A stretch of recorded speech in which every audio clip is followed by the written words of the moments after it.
Hello दोस्तों, आज मैं आपको एक कहानी सुनाने जा रहा हूँ। इस कहानी का नाम है उसकी अधूरी कहानी। तो कहानी की शुरुआत होती है राजीव से। राजीव एक फोटोग्राफर था जिसको पुरानी बिल्डिंग्स, इमारतें, इन सारी चीज़ों की तस्वीर लेना बहुत पसंद था। ये बात है साल 2012 के दिसंबर महीने की। दिसंबर के महीने में बहुत कड़ाके की ठंडी पड़ रही थी। तभी राजीव को उत्तराखंड की एक बहुत फेमस हवेली जो अंग्रेजों के ज़माने से वहाँ पर थी उसके बारे में पता चला। वो हवेली काफ़ी टाइम से, बहुत लंबे समय से वीरान पड़ी हुई थी। जैसे ही राजीव को उस हवेली के बारे में पता चला, उसको एक अजीब सी बेचैनी हो गई। वो वहाँ जाने के लिए बहुत ज़्यादा उत्सुक था और राजीव ने 17 दिसंबर को वहाँ जाने का प्लान किया। वो उत्तराखंड के मसूरी के पास एक छोटे से गांव में स्थित थी।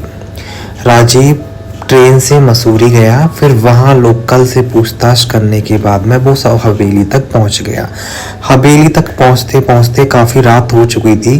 शाम के 7-8 बज चुके थे। ठंडी के समय में 7-8 बजे के टाइम अच्छा खासा अंधेरा हो जाता था। और वहाँ पहुंचकर राजीव ने एक चाय वाले से बात की। बात करने के बाद उस चाय वाले ने राजीव के रुकने की व्यवस्था गांव में ही करा दी। वहाँ कमरे पर पहुंचने के बाद में राजीव ने पास के ही एक ढाबे से खाना मंगा लिया और खाना खाकर वो बिस्तर पर लेट गया। अब राजीव बहुत बेसब्री से सुबह होने का इंतज़ार कर रहा था। उसको वहाँ पहुँचने की बहुत ज़्यादा जल्दी थी। उसके मन में एक ऐसी अजीब सी लालसा पैदा हो गई थी उस हवेली के बारे में जानने की, जैसा उसने लोगों से सुना था। पर गांव वालों ने उसे रात में वहाँ जाने से मना किया हुआ था कि अगर आपको देखनी भी है तो आप सुबह जाकर देख लीजिए। गांव का कोई भी सदस्य वहाँ पर उस हवेली को देखने के लिए नहीं जाता था। गांव वालों ने राजीव को बताया कि साहब, ये हवेली हॉन्टेड है। रात में यहाँ से डरावनी आवाज़ें आती हैं और एक औरत सफ़ेद साड़ी में यहाँ पर दिखती है। लेकिन राजीव ने उन सब की बातों को अनदेखा कर दिया और सुबह हवेली को विजिट करने का प्लान बनाया। राजीव खाना खाने के बाद में बिस्तर पर लेटा और उस हवेली के बारे में ही सोच रहा था। उसको इतनी बेचैनी हो रही थी हवेली के बारे में जानने की, वो अपने आप को सुबह तक रोक नहीं पा रहा था। उसने प्लान किया कि रात को 10 साढ़े 10 बजे जब सब गांव वाले लोग सो जाएंगे तो वो हवेली को देख करके आएगा। जैसे ही रात के 10:30 बजे उसने अपने कमरे का गेट खोला। गेट खोल करके वो बाहर सड़क पर आया। सड़क पर आकर उसने देखा कि चाय वाले की दुकान भी बंद हो चुकी थी और जिस ढाबे से उसने खाना खाया वो ढाबा भी बंद हो चुका था। अब राजीव के पास अच्छा मौका था बिना किसी के कहे सुने उस हवेली को देखकर आने का। तो उसने वहाँ हवेली पर रात में ही जाने का प्लान किया। वहाँ जाने से पहले राजीव ने अपना ट्रैवलर बैग अपने साथ में लिया, जिसमें उसका कैमरा, एक टॉर्च और एक वॉइस रिकॉर्डर भी था। राजीव ने अपना ट्रैवलर बैग लिया और अपने कमरे से हवेली की तरफ निकल चुका था। हवेली कमरे से आधा घंटे की डिस्टेंस पर थी। आधा घंटे के बाद करीब 11 बजे राजीव हवेली के बाहर पहुंच चुका था। वहां पहुंचने के बाद राजीव ने अपनी टॉर्च ऑन की। टॉर्च ऑन करने के बाद में उसने हवेली की तरफ देखा तो हवेली पर बहुत बड़े बड़े दरवाजे लगे हुए थे। हवेली की जितनी भी खिड़कियां थी सभी खिड़कियों के कांच टूटे हुए थे और हवेली के मेन गेट की जो सीढ़ियाँ थी वहाँ वो सीढ़ियों पर देखता है कि सीढ़ियों पर जाने की जगह नहीं थी, बहुत बड़ी बड़ी घास उगी हुई थी। राजीव हवेली के मेन गेट की सीढ़ियों के पास पहुंचकर उस घास को हटाता है और दरवाजे को खोलने की कोशिश करता है। वह बहुत प्रयास करता है लेकिन दरवाज़ा नहीं खुलता है।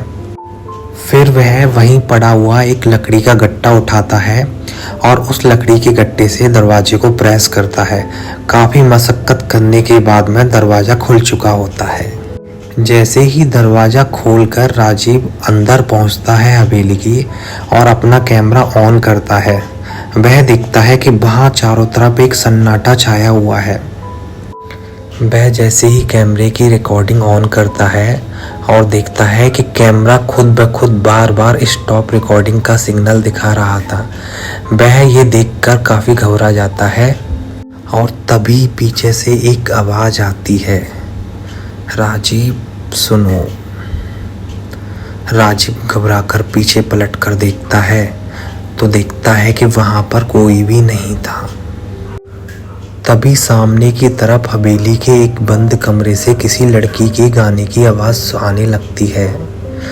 वह लड़की कुछ अलग ही भाषा में गा रही होती है। राजीव उस भाषा को समझ नहीं पाता है। अब राजीव डर के मारे कांपने लगता है। भाग करके वो जैसे ही मेन गेट की तरफ जाता है और देखता है दरवाज़ा अंदर से बंद हो चुका था। राजीव बार बार उस दरवाजे को खोलने की कोशिश करता है लेकिन दरवाज़ा खुलता नहीं है। फिर अचानक से राजीव के टॉर्च की लाइट भी बंद हो जाती है। यह देखकर राजीव पसीने में नहा जाता है। वह जैसे तैसे करके जेब से अपना फ़ोन निकालता है। फ़ोन निकालते ही वो देखता है कि उसके फ़ोन में कोई भी नेटवर्क नहीं था। बहुत कोशिश करने के बाद में राजीव अपने कैमरे की फ्लैश लाइट ऑन करता है और रिकॉर्ड करने की कोशिश करता है। वह एक वीडियो रिकॉर्ड करता है। जब वह वीडियो रिकॉर्ड कर रहा होता है उसकी रिकॉर्डिंग में अचानक सामने एक सफ़ेद साड़ी में एक लड़की आ जाती है। वह उस लड़की को देखता है और बेहोश होकर वहीं गिर जाता है। फिर अगली सुबह गांव वालों को राजीव हवेली के बाहर बेहोशी की हालत में पड़ा मिलता है। गांव वाले उस पर पानी छिड़ककर उसे बेहोशी की हालत से बाहर लाते हैं। जैसे ही राजीव बेहोशी की हालत से बाहर आता है वो सबसे पहले अपने कैमरे को देखता है और देखता है कि कैमरे में अभी भी रिकॉर्डिंग अवेलेबल थी। राजीव सबसे पहले घर जाकर उस रिकॉर्डिंग को अपने कंप्यूटर के साथ में कनेक्ट करता है। कनेक्ट करने के बाद में जैसे ही वो वीडियो कंप्यूटर पर आती है और वो दिखता है कि वो सारी वीडियो जो भी उसने कैप्चर की थी वो करप्ट दिखा रही है। राजीव इस घटना से इतना ज़्यादा डर चुका था कि उसके बाद से आज तक उसने कभी फोटोग्राफी नहीं की। और आज भी वहाँ गांव के लोग बताते हैं कि कोई भी जब इस हवेली के पास से गुजरता है तो वहाँ ऐसा लगता है कोई लड़की किसी अजीब भाषा में कोई गाना गुनगुना रही है। इस घटना के बाद से राजीव एकदम चुपचाप रहने लगता है। ना वह किसी से बात करता है ना किसी से बोलता है, बस एक ही बात बार बार दोहराता है, मैंने उसे देखा था, वो वही है, वो अभी भी मुझे देख रही है, मैंने उसे देखा था। क्या राजीव कभी अपनी नॉर्मल लाइफ में वापस लौट पाएगा या फिर कोई और राजीव की तरह उस हवेली का शिकार हो जाएगा? दोस्तों, कहानी यहाँ पर ख़त्म नहीं होती है। सुनने के लिए बने रहिए हमारे साथ।